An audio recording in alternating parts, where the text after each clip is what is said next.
Well, it's a pleasure to be with an audience that doesn't want to kill me for the first time in about 3 weeks. Amy was there, so she knows. I mean, it was Cal State LA was a little bit more than protesters. People protesting is fine. It wasn't just they blocked the exits. I mean, people who were trying to get in were being literally physically pushed around. People were being assaulted. They had to sneak in people 2 or 3 at a time into the room. It was the Free Speech Underground Railroad. They had to take the cops and get people into the room 2 or 3 at a time in order to make sure that they could hear the lecture. Somebody pulled the fire alarm about 10 minutes in to try and shut down the speech. We spoke right through it. And then afterward, the cops told us that if we tried to wade out into the crowd, it actually would have started a riot. So I had to be spirited away by 10 to 15 uniformed police officers, put into an unmarked car, driven off campus by 2 motorcycles flashing their lights. There were multiple television, police helicopters all around the place. And then, as I predicted during the speech, the protesters left there, went directly to the president's office to try and ask for his resignation for allowing me to speak, even though he hadn't allowed me to speak. We told him to go screw himself and went there despite his disapproval. So, with all that out of the way, let's talk about how you can debate folks on the left, because this is sort of my specialty. It's what if I'm known for anything, it's debating folks on the left, although lately it seems I'm known for a lot of bizarre things. So in any case, let's start with here are the 10 rules for debating the left. Let's start with the question, when should you bother debating people on the left? Right? Everybody always thinks, I see a leftist, I'll debate the leftist. Not true. There are only a couple situations in which it is worthwhile to debate somebody who is on the left. One is you found the one honest leftist in America. Congratulations. There's only one of them, and he's walking around in Nebraska somewhere. Sometimes he rides a donkey. But aside from that, you will not find him, so that's not real. The second time you should debate a leftist is if it's in public. If it's in public and there are other people watching, you should debate a leftist. And that's what these tactics are for, right? These tactics are specifically for when you're debating a leftist in public. And the goal of this debate is not to convince the leftist, because leftists are not easily convinced because they operate from the cockles of their small hearts and even tinier brains. So the goal here is not to actually convince the leftist, it's to humiliate them as badly as possible in front of as large a number of people as possible. So here is how you actually do that. The reason for that is because politics, unfortunately, but just realistically, is blood sport. Politics is a game where there are winners and there are losers. It is not just a wonderful discussion where people trade ideas. Not anymore. It hasn't been, certainly for my entire adult lifetime. And when I talk to folks who are above the age of 60, they tend to remember a time where politics was a lot more genial, where you could actually have political conversations without people getting in each other's faces and implying that their political opponents were bad human beings. This is no longer the case. The left basically has one argument against all of you, and that one argument is, you're a terrible person. That's the argument, right? I mean, you guys you're on campuses, you're in high school, you know this, right? When you talk about any issue from the right, the answer is, well, that's because you're a racist, sexist, bigot, homophobe who hates the poor, right? That's always what it comes down to. You're a terrible, horrible human being. So here is how we're going to, tonight, we're going to teach you how to rebut this particular presumption. So here are the 10 rules. The first rule is you have to hit first. You have to walk toward the fire. So this is something I learned from my mentor, Andrew Breitbart. The idea is that you can't avoid the battle. You can try and be nice, you can try and run away from the battle, but the reality is that you are going to become a centerpiece. If you decide to go into politics at all, even to discuss it, you are going to be the focal point in a battle. So just walk toward the fire, embrace it. It's fun. Believe it or not, it's fun. It actually is. Even though, there's the occasional death threat, and by occasional I mean constant, but it actually is a lot of fun to do this. I have a lot of fun doing it. And if you're not having fun doing it, you're not doing it right. Right? And you can tell, by the way, with political candidates, the ones who have fun on the campaign trail tend to be the ones who are successful. People like to watch people who are having fun engaging in the battle. This is the happy warrior kind of idea. Walk toward the fire, embrace it. It's going to get ugly, but that's okay because you know how to punch. Okay, the second rule is you need to frame your opponent.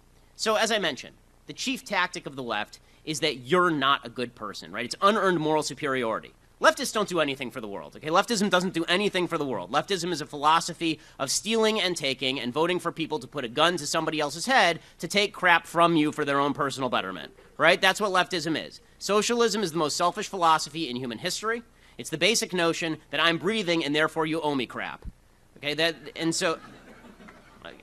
But the way they sleep at night, because they're not adding anything to the general productivity with this philosophy, is, but yes, I'm a better person than you. So your job is to rip away that facade, because they're not. They believe in a really terrible philosophy. So you have to frame your opponent. Right? So most famously, I did this probably in the Piers Morgan interview. I've done it many times, but I don't know how many of you have seen this interview I did with Piers Morgan. It's now about 3 years ago on CNN, right after Sandy Hook. It was an interview on gun control. It tells you that it's been a while because Piers Morgan hasn't been on TV for a while, partially because of things like this.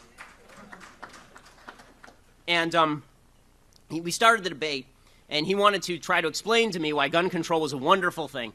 And before he could even start, he had been spending days, weeks, proclaiming that anybody who didn't believe in his brand of gun control, anyone who didn't believe in his particular notion of what we ought to do with gun law, that person didn't care enough about the dead children in Sandy Hook. So he started off the interview by saying, you know, Mr. Shapiro, you've called me a bully. Why? And I said, because you are a bully and you stand on the graves of the children of Sandy Hook in order to push your political agenda. And he had nothing to say to that, because it was true. And he kind of clutched his pearls and said, how dare you? And I said, right, but I watch your show, it's true. And he said, again, how dare you? And I said, again, I watch your show, it's true.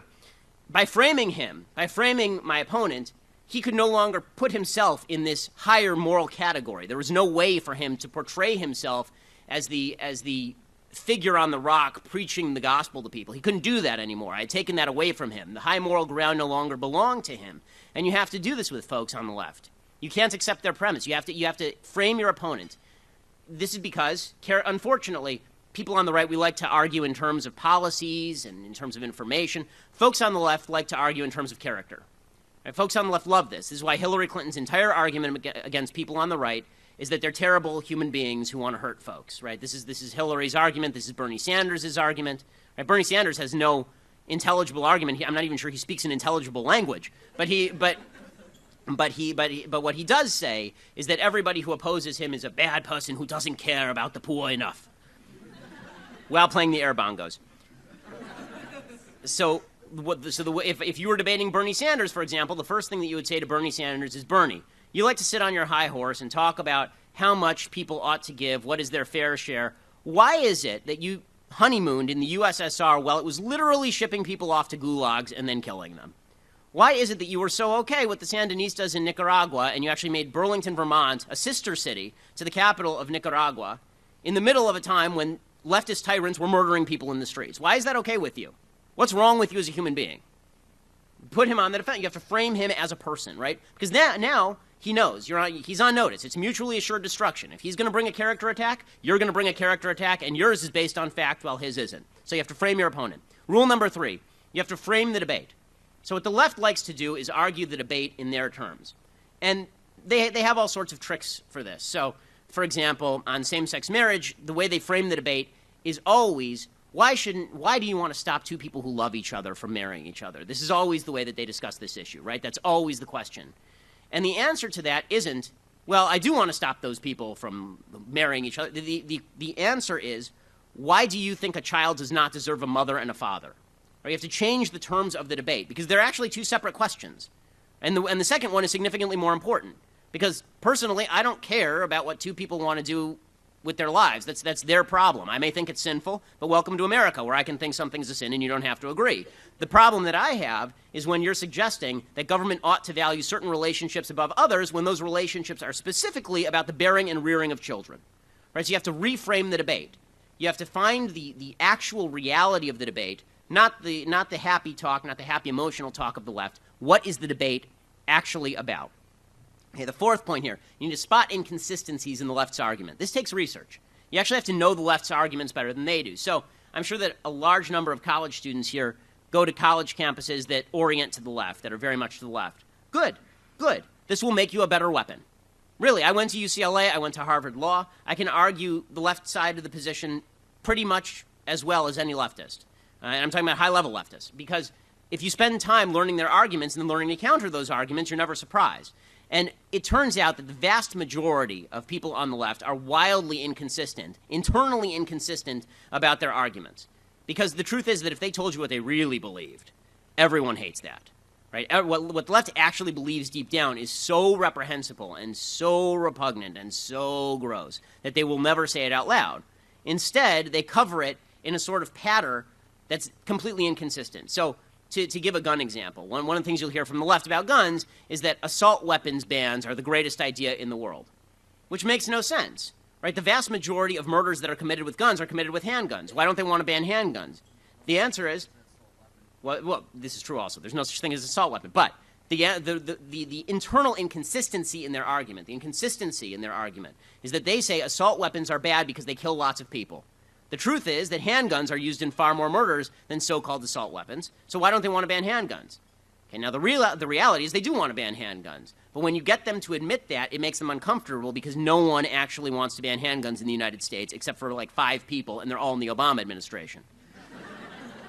So you can always spot that the left is filled with these sorts of inconsistencies, right? Even on global warming, they say, well, global warming, it's going to heat up the world and we're all going to die and the polar bears are going to drown. They won't be able to drink Coca-Cola anymore. It's going to be all sad. And don't you want to stop that? And then you say to them, well, but by your own scientific studies, isn't it true that you don't know what level of carbon emissions lead to a certain level of temperature increase? So given that, according to your own studies, we could dramatically decrease the amount of carbon we're putting into the atmosphere, and we'll still increase the temperature. The amount of the temperature increase will still happen according to your own models because that carbon's already in the atmosphere. There's no way to stop that. And they have no answer for that because it's internally inconsistent, because the real agenda for global warming is a giant economic leveling and taking down of Western economies in favor of less developed economies, because essentially the people pushing this are economic Marxists. Okay, 5th point. You have to force the left to answer questions. You may notice that I'm slightly aggressive in my style. There's a reason for this. This is because if you're on the defensive, you're losing. Right? There's no such thing as playing defense in politics. You're on the offensive all the time. You're forcing them to answer questions. The left loves nothing better than to just grill you as though you're a defendant on the stand. But the truth is you don't have to defend yourself against their attacks. They need to defend themselves against your attacks. So anytime you're asked a question, you should think, okay, how can I flip this so that I'm asking them a question, so I'm putting them on the defensive, right? Any of these inconsistencies is a good example of doing that. You can put them on the defensive and force them to answer questions. Leftists hate answering questions because it makes them think, and thinking is not their strong suit.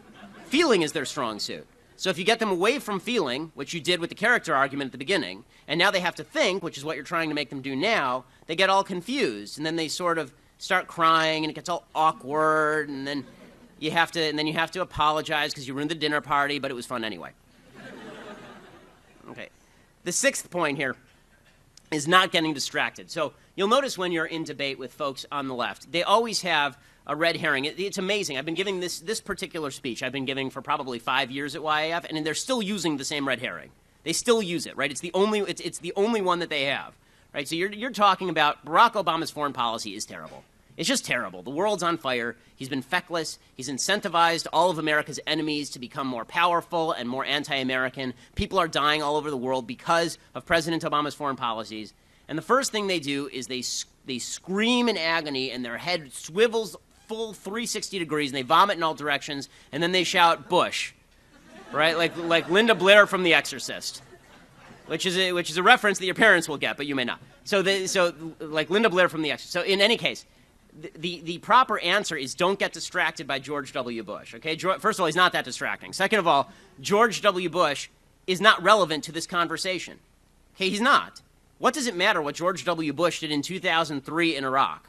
What matters is what you're doing right now, right? We're not talking about that. If you want to debate Iraq, we can also debate whether it would have been better if Woodrow Wilson had stuck with his Russian intervention in 1919 instead of allowing the Russian Reds to beat the Russian Whites. I mean, if we're going to do a historical debate, let's go all the way back to the beginning. Let's do this thing, right? Let's talk about John C. Calhoun, right? Let's talk about Millard Fillmore. Let's go all the way back, right? Let's talk about the Federalists and the Anti-Federalists. Hell, let's go back to Adam and Eve. I mean, that was a big debate, wasn't it? Let's take this sucker all the way back to the top. The proper answer to Bush is Woodrow Wilson, right? Next time somebody says Bush, you just say Woodrow Wilson or James Garfield. Pick a random president and just say it back to them, because that's about as relevant. It's not relevant. You don't have to follow them down their imaginary, silly rabbit holes. Okay, 7th point. If you don't know something, you need to admit it right off the bat. So this is where more people get caught in debate than any place else. If Donald Trump were a normal candidate, he'd get caught on this all the time, right? Because Donald Trump literally knows nothing. He knows zero things. The number of things he knows has actually started to decrease into the negatives, right? He's making up things that he doesn't know now. So one of the gaffes that Donald Trump had, he was being interviewed by Hugh Hewitt, and Hugh Hewitt asked him about the nuclear triad. And Donald Trump didn't know what the nuclear triad was. Okay, fair enough. Just say, look, Hugh, I'm not an expert on the nuclear triad. Maybe I'll make you my defense secretary. Right? That would actually be a decent answer.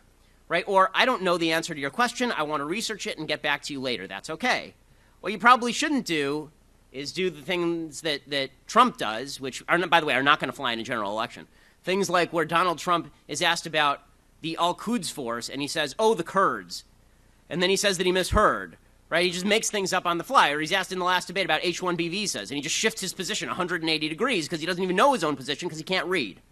So the point here being, you don't have to pretend to know things that you don't, because that's the easiest way to get in trouble in a debate. Because usually the left, they don't know many facts, but they usually know like one, and it doesn't have anything to do with anything usually. You know, you're talking about something, and they say, well, did you know that the air speed of a swallow in flight, right, and you're supposed to come back with something, and it's like, no, I'll check that out, I guess. I mean, okay, you know, let me do some research and get back to you is actually a fair answer in debate. You're allowed to say it. You don't have to be the person who knows everything. Nobody knows everything. I'm close, but nobody knows everything. Okay, 8th point, you don't have to get sucked in by the paradigm. So it turns out that you're arguing your own beliefs and your own positions. That means you don't have to defend anybody else's beliefs and positions if you don't believe them. This is actually, I think, a great danger in American politics, is that people feel the necessity to defend positions they don't like and don't hold just because it's our guy. So, for example, everybody likes Ronald Reagan. Ronald Reagan's great. Okay, we're all agreed, right? Ronald Reagan's terrific. Okay. Ronald Reagan did stuff that was not great. Ronald Reagan, for example, passed amnesty, right? Not a great thing.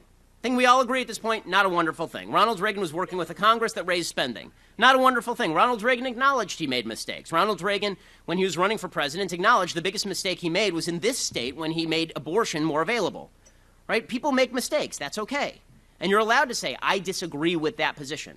You're allowed to say, you know what, that's just not something. We can argue this, but honestly, it's not a position I hold passionately. You don't have to be sucked in by the paradigm. So if somebody says to you, well, you know, that's not what Bush says. Okay, so what? If you don't agree with Bush, you don't agree with Bush. He's not God, right? There's only one of them. So there's no reason why you have to follow or idolize a politician to the extent that you're going to shift your own positions based on idolatry of a politician. 9th point. It's actually kind of fun once in a while to let the other side have meaningless victories. This makes you look moderate, which is the left's favorite thing. So one of the things that you can do with the left is they like to play these linguistic games. So, for example, immigration reform. Right? The whole purpose of the immigration reform discussion is to make you sound like you hate Mexicans. Right? That's the whole point of the immigration discussion as far as the left is concerned. Donald Trump makes it easy for them to make this argument, which is one of the problems I have with Trump. When they say, you know, immigration reform, and you say, they say, are you for immigration reform? And you say no. Then they say, you hate Mexicans, right? That's always the next line. It's on page 42 of the handbook. The proper answer to are you for immigration reform is, sure, I'd love immigration reform. Now, what specifically are you talking about? Right? So for a second, they think you're agreeing with them. And then it turns out you're not because you're actually asking them to define terms. What the left likes to do is they like to pick terms that sound really nice. They happy-dappy-do, great terms that just sound great to everybody. Right? Aren't you for hope and change? And you say, no, I'm for despair and rage. Right? That actually is my campaign platform. But what you actually should do if somebody says, are you for hope and change, is you say, sure, I like hope, I like change. What the hell are you talking about? Right? Because what that means is that you're not dismissing them out of hand. You're asking them for clarification, and then they're in trouble because they don't think, again, in terms of what's under the surface. They just think in terms of these kind of broad terms, and this is the trick that they play. It's actually a brilliant trick. One of the things that they do is they pick terms they know 100% of people like, and then they redefine those terms to mean something that pretty much 0% of people like. Right? Everybody likes hope. Everybody loves change. Not that many people are fond of a sagging economy and a flaccid foreign policy. Right? It turns out not that, but that's what he means by hope and change. But if you say, no, I oppose your hope and change agenda, the hopey-changey thing, as Sarah Palin liked to say, right? If you say that, then they say, well, that's because you're a bad person, right? It always goes back to that original argument. Always reverse, right? You say you're against hope and change, it's because you're Eeyore. You're just terrible. Right? Okay. Final and tenth kind of point in arguing with the left, and that is body language actually matters when you're arguing with the left. Whoever gets angry first loses. That's the general rule of debate. Unless, again, Donald Trump violates every rule of debate. But aside from Donald Trump, assume you're not Donald Trump and you're not one of the world's most famous men before you start debating someone. Assume that you're just a normal human with a normal IQ, and you're asked to debate somebody. Well, then you should utilize good body language. So the Democrats are great at this, actually. They actually train in body language. Obama did, Clinton did. They had people who actually taught them specific body language moves. So Clinton, who's probably even better than Obama at body language, Clinton was very famous for doing this motion with his hand, right? When he's driving home a point, it's this, the elevator button push, right? He goes forward like this because if he goes like that, he's lecturing you. And if he goes like this, he's a fascist. But if he goes like this, right, then he's just gently prodding you. He's gently encouraging you. Like, seriously, these things actually matter, right? If I'm smiling when I make this speech, this is a very different speech than if I'm raging at you, right? These things make a difference. Body language, imagery, these things matter, right? In 2008, some of you, I think, are old enough to remember 2008. In 2008, if you can recall the conventions, Barack Obama descended from the clouds, a la Leni Riefenstahl, onto a stage with Greek pantheons behind him, and the trumpets blared, and Zeus crowned him king god, and it was amazing, in front of 60,000 people, and it was just unbelievable. And then John McCain toddled onto a stage, holding a microphone between his hands, and he has physical infirmities because of his time being tortured, because he's an American hero. He's not a community organizer who's never done anything. And so he toddles, but for whatever reason, he toddles onto the stage, and he looks like John McCain, right? There's no way to change that. He looks like John McCain.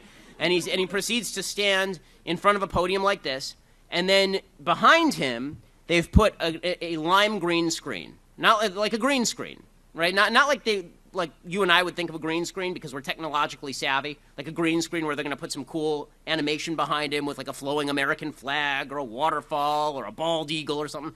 No, it's just a lime green screen, like they're making a pornography in San Fernando Valley.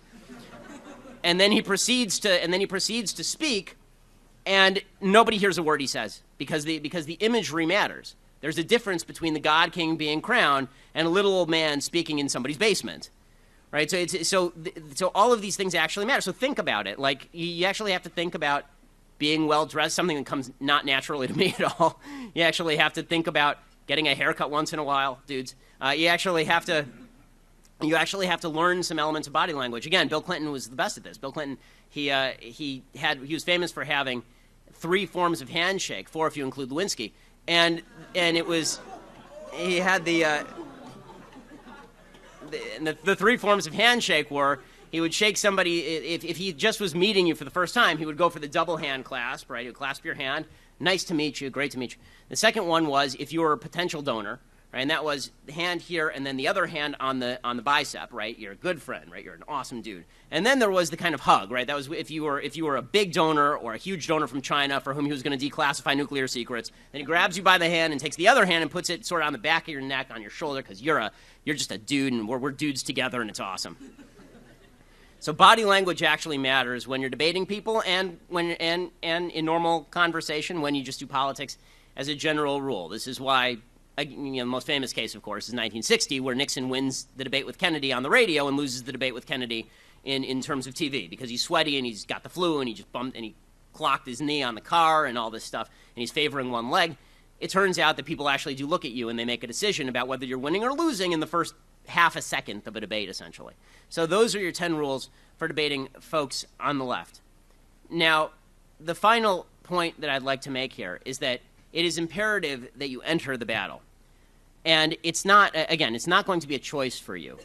Right? We're now of a generation, and I'm not that much older than most of the people in the room. I'm 32. Right? And it's in my lifetime the obligation to become part of politics has actually risen dramatically. It used to be that when you turned on ESPN, you didn't get 8 minutes of the President of the United States giving his NCAA picks, right? Which is what I was working out yesterday, and that's what Obama was doing. It used to be that you could turn on a normal TV show and not be afraid of being hit with the politics of the left dramatically in your face. It used to be that you could have a normal conversation with people about politics without it verging on violence, which is essentially where we're moving.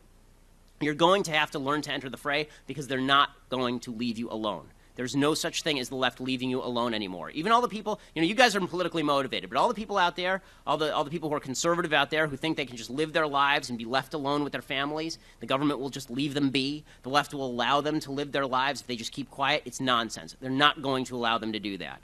The left is firmly convinced that it is in the right, and the left is firmly convinced that it has both the capacity and the moral superiority to control every aspect of our lives because, again, we are benighted bad human beings. The only way to fight it back against that is, as President Obama's White House liked to say, to punch back twice as hard. Thanks so much. Happy to take questions.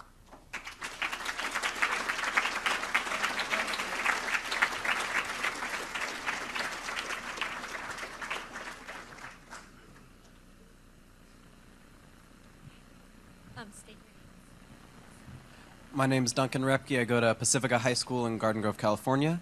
My question for you would be, I know you're an active supporter of the Never Trump movement, and I also agree with that, and my dad agrees with that, and many other conservatives agree with that. And what more do you think we can do besides not voting for Trump, like we've been doing the previous elections, picking the lesser of two evils, besides just not voting for those candidates moving forward? What else could we do to further the conservative movement? Okay, so, I think that, you being involved with YAF is obviously a major way of doing that. You're active and you're part of an organization that actually is taking steps to try and convert people and have them join a broader conservative movement. For folks, this is a major debate, and it's going to rage all the way to the election, basically, between the Never Trump folks like me and people who say, well, if Trump gets the nomination, it's him or Hillary, you got to pick one.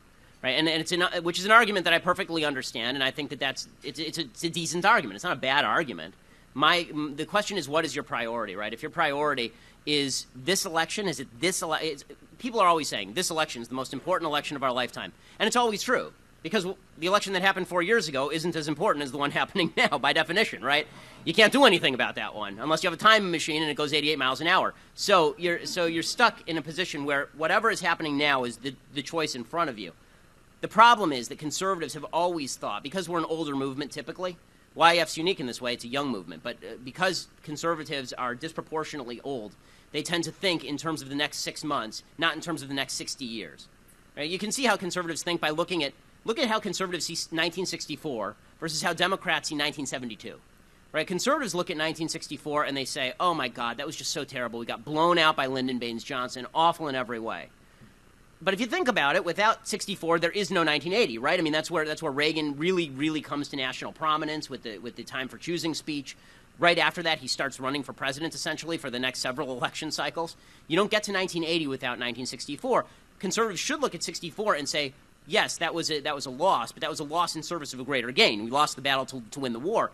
Democrats do see things like that, right? Democrats look at 72 and they look at George McGovern and they say, God, that was a bad loss. But you know what that caused? We were in the wilderness for a while, but look at us now, right? We pushed hard to the left, and now we're embracing all of the things that George McGovern wanted. We are now pushing in the White House. We now own the White House because we pushed that hard that way. So the question is, are we going to build a movement, or are we going to try and win an election? Normally, in a normal election cycle, you'd be able to say both, right? We have a candidate we can back. It's a great opportunity to both build a movement and win an election.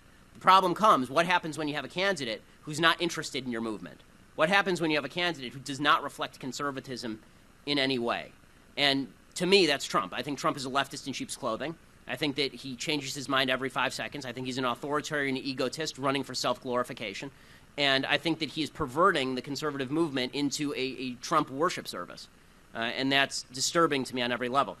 To get back to your real question, though, as far as young people getting involved, be involved with YAF. Email me at bshapiro@dailywire.com. That's my email address. And we're building a grassroots movement, working with YAF too, and we need to all be. We're in this together because listen, we're either going to end up in the gulag together or the White House together. Those are basically the two choices. So it's up to us. Hi, I'm Maddie Mitchell, and I'm from Hillsborough, Wisconsin. My question is that, as you see Trump the same way that I do, many are saying that this is going to be the end of the GOP party, and if he is our candidate,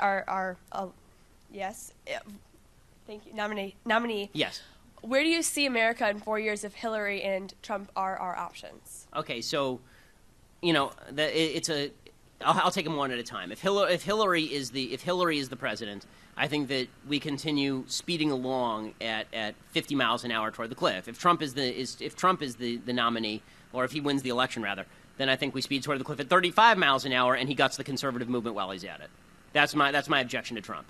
So the main objection people have to the Never Trump movement is, well, aren't you handing the Supreme Court over to Hillary, right? Hillary's going to have a 0% shot of picking somebody good. Trump is going to have a more than 0% shot of picking somebody good.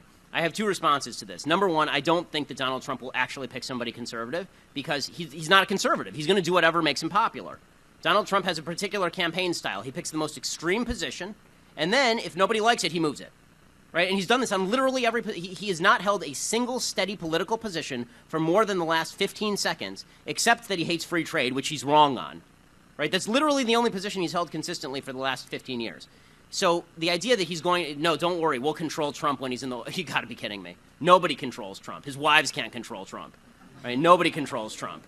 So as far as what happens if beyond that, I have a structural objection to the idea that all of American liberty rests on one justice on the Supreme Court. If we're that close to the end of liberty in the United States, liberty's gone already. It's just when Scalia died, and we all felt like conservatism had a stake rammed through its heart.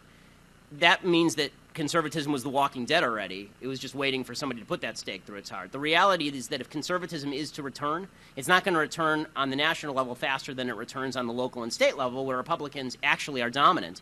And the fact is that Gerald Rosenberg is getting a little obscure, but Gerald Rosenberg wrote a very good book I think it was in the early 90s, called The Hallowed Hope, talking about what the Supreme Court actually does and what they don't do.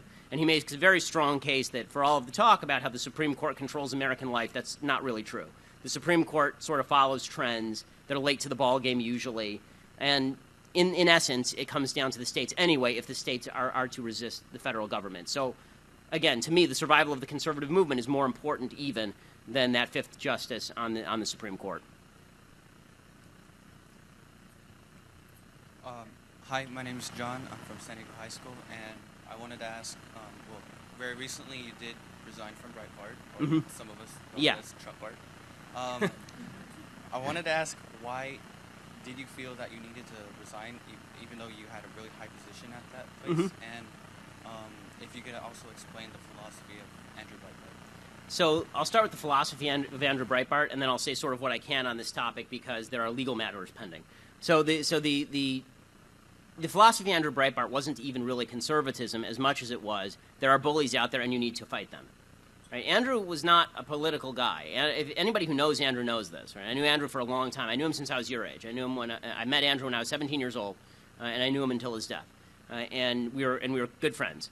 And Andrew was not he was not a policy wonk. He didn't really care that deeply about policy. What he didn't like is people being lied about, and he didn't like bullying. These were his two big things: lies and bullying, particularly by the media.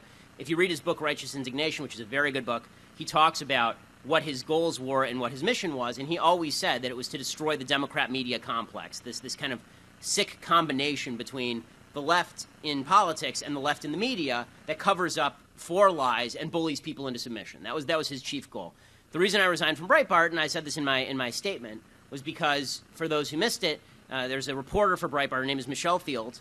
I really only knew Michelle quasi-peripherally, actually, and Michelle said that she had been grabbed by Corey Lewandowski, who is Trump's campaign manager, and bruised on the arm. That was the baseline of what she said, that she'd been grabbed and she'd been bruised on the arm.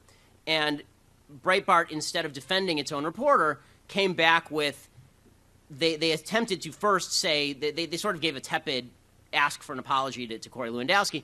And then when he smeared Michelle as an attention seeker and a fabricator and a liar, they then came back on last Friday. They came back with a piece suggesting that Michelle had gotten the story completely wrong, even though it was already backed up by Ben Terrace, who was at the Washington Post, even though it had been caught on contemporaneous audio tape and videotape. They said, well, no, it was probably a Secret Service agent. And at that point, I said, okay, any site, look, everybody who objectively looks at Breitbart knows that it's a very pro-Trump website. It has been for the last 6 months. And that's fine. I mean, if you're going to be open about your bias, be open about your bias. I run a site called Daily Wire, and Daily Wire is a very pro-Cruz website, right? I'm very pro-Cruz.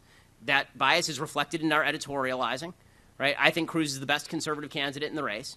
And I hope I'm honest enough to still analyze the race. I mean, like, for example, in the last debate grades, I gave Donald Trump an A for what it's worth, and I gave Ted Cruz a B.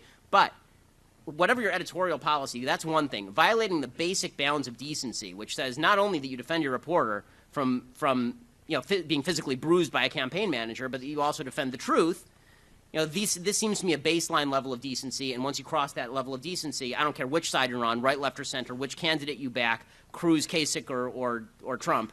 At that point, I'm out. I can't be part of any organization that won't stand for truth or decency above loyalty to a particular political candidate. That's what I said in my statement. That's already been public record and obviously a major news story. Hey, Ben. Thank you very much for speaking today. Always love listening to you. So I had a quick question.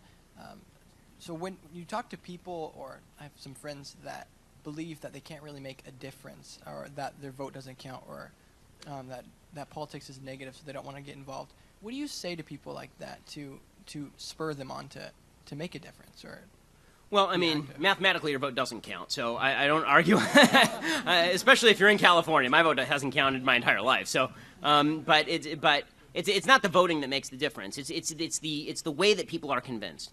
I think one of the great lies of American politics is that people are convinced by watching the candidates. I don't think that's true.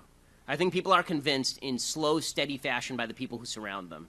I think that you learned your politics from your parents and your friends and the cultural influences in which you engage. I think that's true for all of us. Very few people come to an election and they just go, oh, I'm going to open-mindedly look at these two candidates and decide which of their policies this best. That's a mythical version of the voter. It doesn't exist. What that means is that every time you engage in a conversation, you're shaping the future of American politics. Because if you convince somebody, I mean, not to sound like I'm pushing a pyramid scheme, but that's essentially what conversations are. It spreads beyond the conversation that you're having. This is particularly true if you're doing it in front of a lot of people, because then that can actually have an impact on a lot of folks. I mean, I have to say I'm constantly moved by the fact that there are so many. I do this podcast, and I would say 75 to 80% of the mail I get is from people under 20, and probably 30% of it is from people under 13. And that's because if you speak truth into the void, it's not a void. There are people out there. So just keep speaking truth. And people are pessimistic now, and I'm a pessimist by nature because, for me, pessimism is realism. But you are not.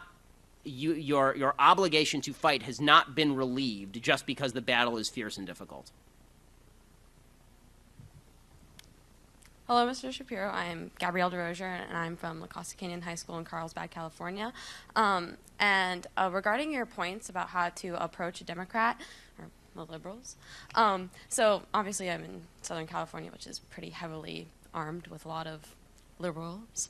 So when dealing with students, like my peers, I feel that your points are very useful to have in our repertoire, but when dealing with our teachers, I feel like kind of a little bit more trepidatious when I try to approach them, especially with one of your points in exposing them a Democrat in front of like a large crowd.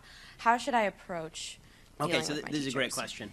So number one, I share your lament. I'm from SoCal also my whole life. And as far as how to deal with teachers, be smart. I mean, I've said this in every speech ever. Don't get an F just to tick off your teacher, right? I mean, teachers are unfortunately notoriously small-minded, and so if you say something with which they disagree, very often they will punish you in the classroom. So you sort of have to gauge the cost-benefit analysis. But what I found most useful when I was in college was not to. It depends. I mean, when I was at UCLA, most of my papers were graded anonymously. So which meant we used blue books at UCLA. And so this doesn't typically happen in high school, but when you get to college, it's more useful. You use blue books at UCLA, which means that you write your student ID number, but not your name. So what I would do is I would be a hardcore conservative in class. I'd speak up against the teacher, tell the teacher was wrong, and then I would write like an out-and-out Bernie Sanders communist in my blue books, and that's how I graduated summa cum laude from UCLA. So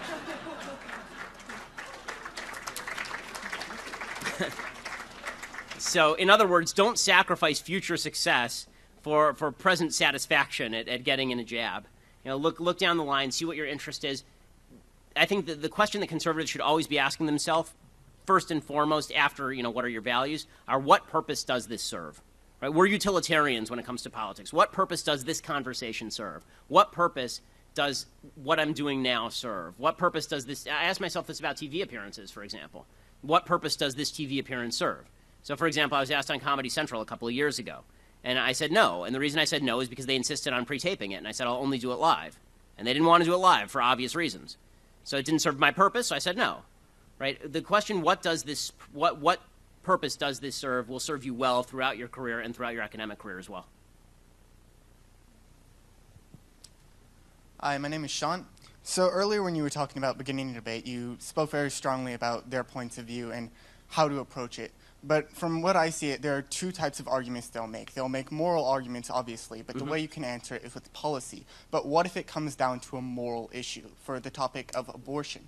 When it comes down to it, is purely a personal difference. So how do you argue personal differences in a debate? How do you try and convince people who have different points of view than you? So the first thing that I would say is that when they argue morality, you should not argue policy. You will always lose. Morality always beats policy. It's why Republicans lose. Right? When they argue that it's immoral for you not to be nicer to the poor, and you argue, yes, but your policies are ineffective. Okay? Immoral beats ineffective in an argument any day. So when it comes to purely moral issues, social issues like abortion, to get more specific, the reality is that abortion is not a complex issue. It's a very simple issue. That's either a life or it isn't. It's that simple. If it's a life, you can't kill it. If it's not a life, you can do whatever you want. It's a kidney. Right? So, and then it becomes, okay, so how do we define life? And the answer to me is you define life by the same way that you would define life if you found it on Mars, right? If you found a single-celled organism on Mars, it's a life, right? And I know, as somebody who has one baby and another on the way, that what's in there is not a random piece of tissue. At the very least, even if you don't believe it's a life yet, it's certainly a potential human life, and that seems to be more valuable than your convenience. And there's something nasty and cruel and degrading about the idea that you get to decide whether something is a life or not based on whether it's convenient to you or because it's in your body. By the way, this is exactly, it truly is amazing, actually, how history repeats itself. The argument in favor of abortion is exactly the same as the argument in favor of slavery. Exactly the same, right? You're on my land. I get to decide. It's up to me to decide whether you're a person or property. It's up to me, right? What are you going to say? It's on my land. What are you going to do about it? So when you have women who say it's in my womb, I get to decide based on what I feel today. I look into my heart, and I decide whether this is a child or not. Well, it turns out that in human history, there's a long and inglorious chain of people who said, I get to decide whether this person is a person or not. And it never ends with anything but mass death. So if you want to be that person who says, okay, that's not a human life, I'm just going to flush it down the toilet because it's personal convenience, you can always tell, by the way, who is losing an argument by who's using the euphemisms. When it comes to abortion, the left uses nothing but euphemisms. Abortion, terminate the pregnancy, pro-choice. They never say, oh, no, what I would really prefer to do is go in there with some steel instruments, cut that baby apart, and suck its brain into a sink. Right? For some odd reason, they don't like talking like that. I can't imagine why. So, I've never been a fan of pussyfooting around this particular issue. I think that it would be well worthwhile for whoever the Republican nominee is. One won't do it, but it would be nice if somebody would go onto a stage with Hillary Clinton and say, your stated position is that this child, then reach into his breast pocket and pull out a picture of a child at 30 weeks and say that this child can be murdered at the whim of the mother. This is your stated position. You believe that this is not a human, right? This is a piece of flesh. It's a piece of random flesh. This makes you a bad person, right? It does. I'm sorry. It makes you a bad person. My wife's 30 weeks pregnant right now. That baby's kicking the hell out of her. I promise you, that ain't a random piece of flesh in there. That's my child and it's her child. And anybody who says differently ought to be caned. It's disgusting.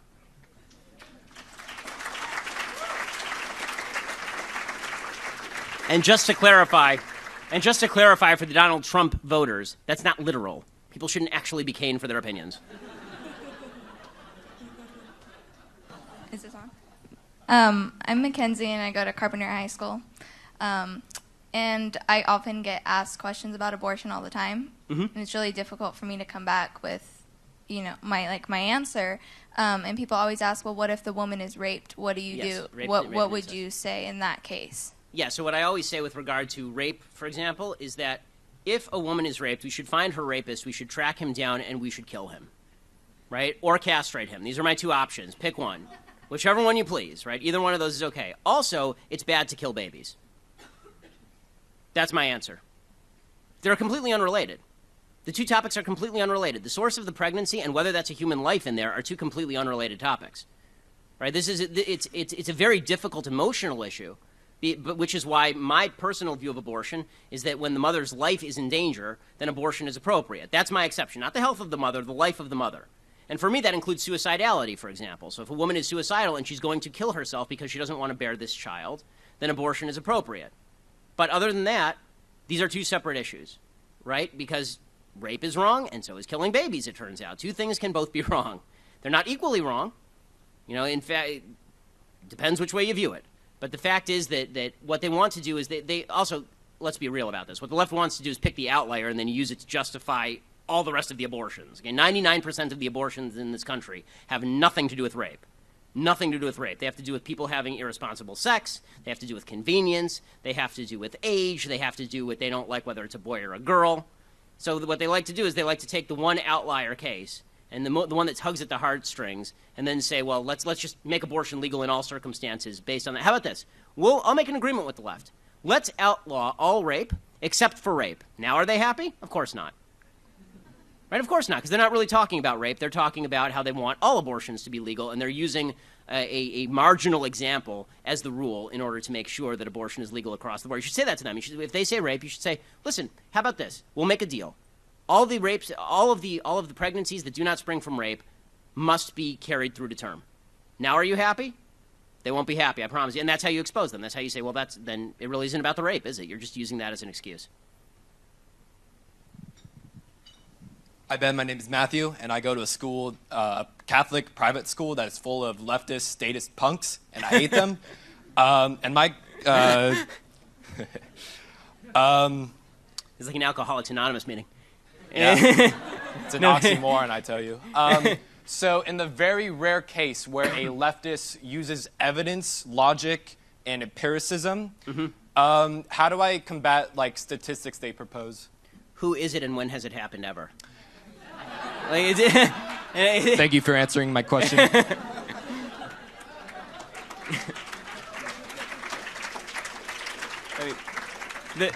The truth is, the real answer to that question is do your research, right? I mean, before I do a debate, I never go into a debate without researching my opponent's writings and positions ever. It's just like a sports game. You have to research your opponent. It's a boxing match. You have to scout how your opponent fights, and then you have to gauge your opponent. I never walk into any debate without doing deep prep. Yeah, my name is Skylar Wilcoxon, and I go to Arcadia High School in Phoenix. And when you come of age of 35, would you ever run for office? Would I ever run for office? Well, apparently anybody can. This is what we're finding out. You're right. This is what we're finding out this time around. So yeah, why the heck not? It might be fun at some point. I mean, I'm not sure how it would go over, but you know, it would be. Who knows? Who knows? I mean, Ben Carson could do it, and so is Donald Trump, and he's winning, just like Charlie Sheen. So so sure, why not? I'm not going to rule anything out. I'm only 32. There's plenty of time for me to rule that out later. Hi, Mr. Shapiro. I'm Sebastian from Los Angeles. So you mentioned you support Ted Cruz. Realistically, what path do you see for him to get the nomination? And more importantly, how does he beat Hillary in a general election? The path to Ted Cruz winning the nomination is for John Kasich to immediately fall into a deep sleep and not awaken for several months. That's the actual path for Ted Cruz to win the nomination. Unfortunately, Kasich is sucking up a lot of the votes that Cruz needs in order to overcome Trump. And the other possibility is, and this still has to do with Kasich, is that enough votes are deprived of Trump that he doesn't get to 1,237 delegates, right, and we go to an open convention. If we go to an open convention, Trump is doing what Trump does. He's doing the Joe Pesci routine. Right? It'd be a shame if this entire convention burned down because my supporters riot. Wouldn't that be terrible? I'm not endorsing it. I'm not endorsing this thing. I'm not endorsing this thing, right? But if it happened, if it went to an open convention, if it went to an open convention, then the question becomes: do people actually stop him if he has the most delegates, but he doesn't have a majority? I think Kasich is going to prevent that. I think the only reason Kasich is in the race right now is to actually do that, to prevent Trump from getting to 1237, and then to trade his votes for a VP slot.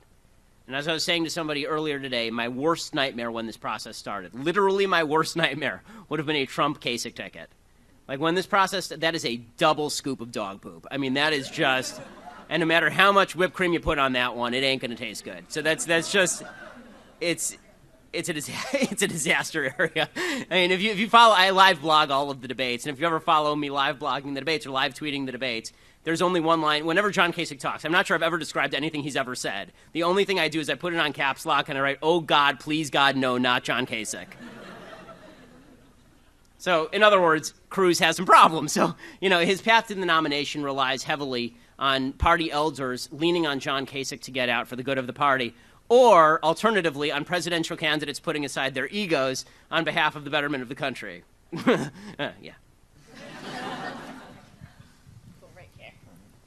Hi, I'm Eric from Fullerton, California, and I was just wondering, we've been hearing from Republican elders that if Trump gets a nomination, there's a possibility of a third party forming. Mm-hmm. What would you do in that circumstance? Well, I mean, I've already said openly I'm not voting for Trump in the general election because of the threat that he poses to the conservative movement. So if a